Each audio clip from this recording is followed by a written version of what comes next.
அது தெரியணும். இந்த வசிஷ்ட குபான்னு இருக்குது பார்த்தியா,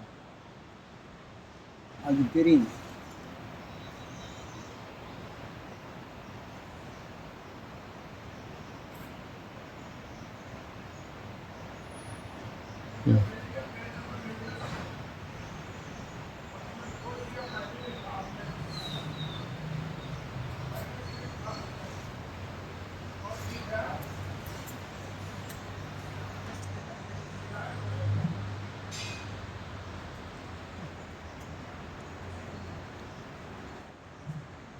ஹரியோம்.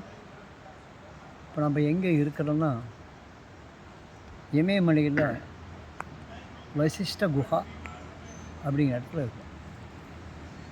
இமயமலை வந்து நம்முடைய முன்னோர்களுக்கு முனிவர்கள், ரிஷிகள், மகான்கள் தனித்தனியாக வாழ்ந்து தனிமையிலிருந்து சாஸ்திரங்களையும் வேதங்களையும் எழுதுகிறாங்க.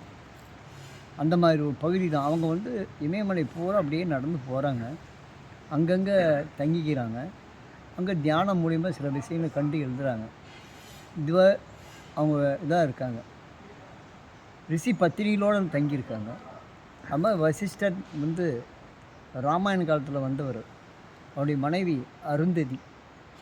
வசிஷ்டர் அருந்ததி ஒரு சமயம் இங்கே வரும்போது கங்கையில் இது கங்கை ஓடிக்கிட்டு இருக்கு.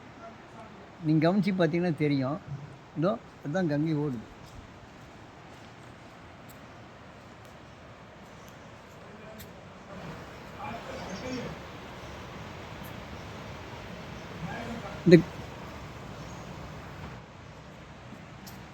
இந்த கங்கை கரையில் அந்த குகையில் அவர் பலகாலம் இருந்து தவம் பண்ணியிருக்காரு, தியானம் பண்ணியிருக்காரு. மெடிடேஷன் சொல்லுவாங்க. இப்போ தியானத்துக்காக நிறையா வந்துட்டாங்க. இந்த பகுதி வந்து நான் 10 ஆண்டுகளுக்கு முன்பு வரும்போது யாருமே இல்லை.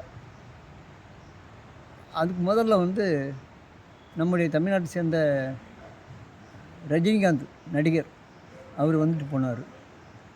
அதுக்கப்புறம் ஒருத்தர் வர வர இந்த இடம் பூராமே வந்து இப்போ ஆசிரமம் ஆகிடுச்சு. இங்கே தங்குற இடம் இருக்குது, ரூமுங்க இருக்குது. சில சாமியார் இங்கே வந்து சமாதி ஆகியிருக்காங்க. அது பார்த்தீங்கன்னா புருஷோத்தமதாஸ் அப்படின்னு ஒருத்தர் சமாதி ஆகியிருக்காரு. அந்த குகைக்குள்ளே தான் போகிறோம். வசிஷ்ட குகை, இந்தியில் வசிஷ்ட குபா அப்படிம்பாங்க. அந்த குகைக்குள்ளே போகிறோம். குகைக்குள்ளே வீடியோ எடுக்கணுமோ என்னமோ தெரியல, ஆனால் நம்ம உள்ளே போய் தியானம் இருக்க போகிறோம். ஹரியோம்.